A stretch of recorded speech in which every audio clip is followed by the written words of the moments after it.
So the Toronto Real Estate Board has released their data for the month of April, and it's no surprise that listings are up and sales are down.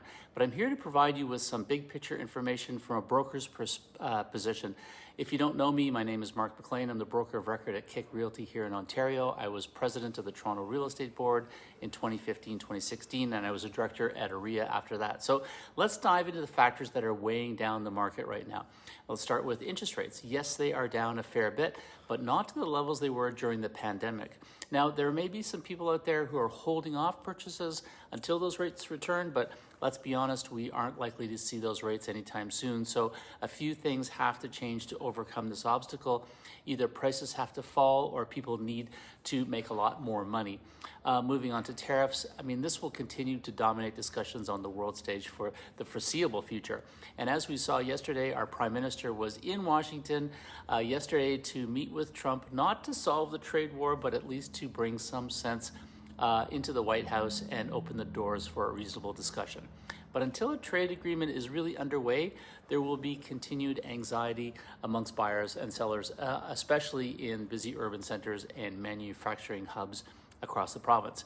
Next is the election, and it's worth noting that the real estate market generally cools during an election, but there's this notion that consumers take a wait-and-see approach to make a decision, and just in case, the winner brings a significant benefit to the real estate table. So we have interest rates, we have tariff talks, and an election all putting pressure on buyers and sellers over the month. And to top it off, you have this continued collapse of the new condo market, especially in Toronto. Construction cranes are evaporating across the GTA as investors retreat. The full impact of this event isn't going to be felt for a few years, but as fewer and fewer condos get built, there will be this upward price growth on existing condos. We just aren't feeling it right now. My sense is that worst is over and the fall will look pretty good. But right now, let's dig into those numbers. You know, TREB reports that sales in April are down by 23.3% compared to April 2024, while new listings are up by 8.1% year over year. Now, TREB's boundaries have expanded a bit, but these numbers take that into account. Interestingly, prices across the GTA have only dropped 4.1% year over year. Now, let's separate the data slightly because there's a big difference between the downtown 416 and the suburbs, which we call the 905. And the best representation of how these two areas differ is in the detached market, where the number of sales have gone down 2.2% in the 416 and 27.5% in the 905. And that disparity is even more demonstrated in the semi-detached category, where sales have actually increased in the 416 by 5%.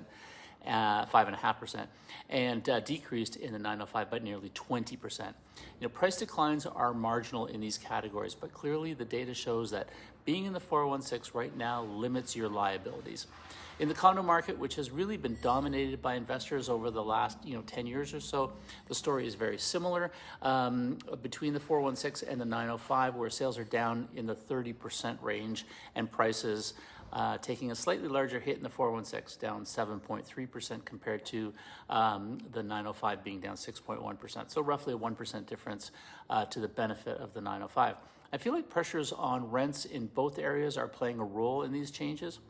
Finally, let's touch on days on market. Obviously, when things are slower, buyers have a bit more time to make decisions. They look at properties and they weigh their options. But not so recently, TREB made the decision to change the days on market into two categories to better capture the true days on market.